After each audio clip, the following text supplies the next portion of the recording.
Hey everyone, welcome back to Crypto Cash. Thank you so much for joining me here. Hope you're having a fantastic day. Happy Saturday to you and your family. Taking a quick look here again at Chainlink, seeing what's going on. We're going to check out the back-end data and help understand best practice, big picture for scenarios like these. You know, when the price action continues really high and we got liquidation levels at very, very low price points. So just to quickly note here, we got liquidation at about 12.1.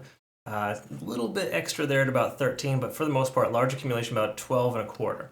Okay, so we have very little liquidation up here, implies that very few people are shorting. And when less people are shorting, the market continues to run, okay?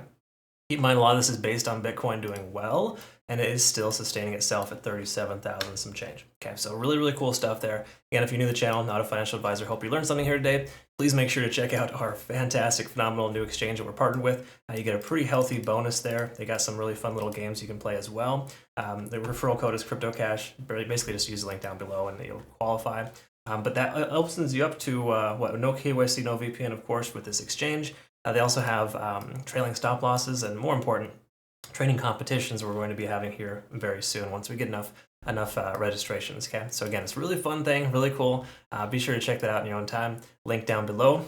No pun intended here with us referencing Chainlink. All right, so what's up with Link? Let's look at the daily and kind of work our way down. First of all, just to note here quickly, we got some fair value between roughly $13 even and $13.60 as a rough estimate. Now, there's no guarantees it's going to get filled, but that is something we want to pay attention to, right? We also noted here yesterday that we were honoring all ascending trends. Nothing to worry about there either. Okay, truly bullish on this coin. We are at a 9 on TD sequential. You got to keep that in mind. And with us being at an overextended state, there is potential for a pullback. We saw here previously, the price came up to a 9, consolidated for about 3 or 4 days, and then legged up. Okay, so ideally, we're going to get some consolidation here and leg up once more. Okay, so I'm going to be interested in taking along here in the relative near future with Chainlink once we see a little bit more calming behavior or just a slight bit of retracement. To me, a perfect place would be right there at about the $15 range. That's a previous resistance from I think it was previous month close. And those are important levels to know. All right, we also want to take a look at the RSI and, of course, some stochastic here as well, because we are starting to diverge here for the first time. It's always the second time you want to concern yourself with. Basically just implying that we probably shouldn't see a pullback immediately here from this coin because it still has good momentum. A lot of money's flowing back into this coin, even though it was coming down for a short while, so the RSI is back up. Okay, so again, all green lights here for Chainlink. Do not short against this coin right now. It's not recommended. Take a look at the 4-hour time frame. We can probably update our fibs here. Why don't we go ahead and do that now, just to kind of make sure we understand specifically what's going on here. Because, again, we got some new retracement levels here, and we're going to want to kind of pay attention to these here. All right, so if the price were to pull back, these would be the levels we might see the price action pull back to. Okay, so just note, this is very, very tentative. It's not a massive pullback either, but it is something to recognize. So we got 1545, 1510, and 17, just say 75.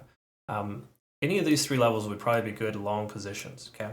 Just safe to say that the price action, even though this might be the highest point, we could see lower lows and lower highs from here.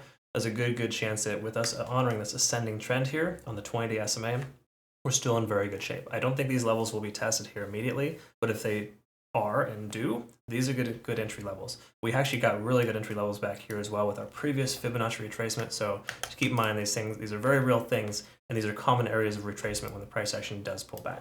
Take a look at liquidity though. We did see this most recent liquidity level get swept. This does imply that this previous high right here at about $16 even is a likely candidate for a new low. Okay, so we very well could see the price action basically bounce off of that level. So we're going to pay attention to that level here later. All right, so that's kind of where we're at there on the 4 hours or any fair value. There is a significant amount that comes right down to this 0.5 in Fibonacci. So to me, I'm going to set an alert here at about the just above the $15 mark, 15 and a quarter, just to kind of get perspective on if the price pulls back to that level, should I consider a long position at that time? Now, again, that's a typical retracement zone. Once the fair value gap gets filled, we should be able to see the price action bounce. Taking a look here at the hourly, we want to just quickly note there are some previous liquidity levels here as low as, about $13.60. Okay? So the price does end up losing the support at about, just say, $15, $16. Then we could very well see somewhere as low as $13.50 get swept before the next leg up. Okay? So just know these fair value gaps and these liquidity levels are common areas that the price action is swept. And I get the question a lot, hey, what the heck is that? Why is that a thing? Well, it's because there's people with a lot of money that can push the price action to those levels, sweep that area of liquidity, which we've saw here as well. Again, you see these large areas of liquidity. And once those areas are swept, then there's less fight or less resilience at that level. So then they can just drive the price right back up to where it came. It's a very unfortunate thing, but they just use a lot of small position sizing to get to that level, and then effectively just do a massive sell or buy to reverse it.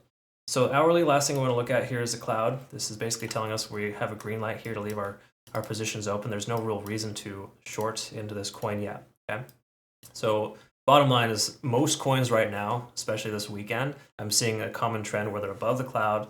They got a tremendous amount of momentum, and the lagging span's free and clear. So there's very few shorting opportunities available right now. I think some of our community members caught gas yesterday. That was a pretty massive drop. I think TRB as well. But minus some outliers, we're looking at some pretty solid coins right now that I've been covering that are not due for corrections. Okay, so try to hold on to your patience and don't just short because it's overextended.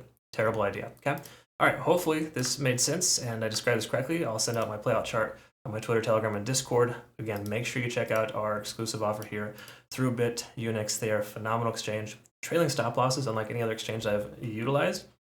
And more important, you got some awesome benefits there. No KYC or VPN. Make sure you use the link down below to qualify for that benefit. I do hope you have a great rest of your day, though. Again, I'll see you in the next video. Take good care of yourself. Have a great rest of your day. Thank you.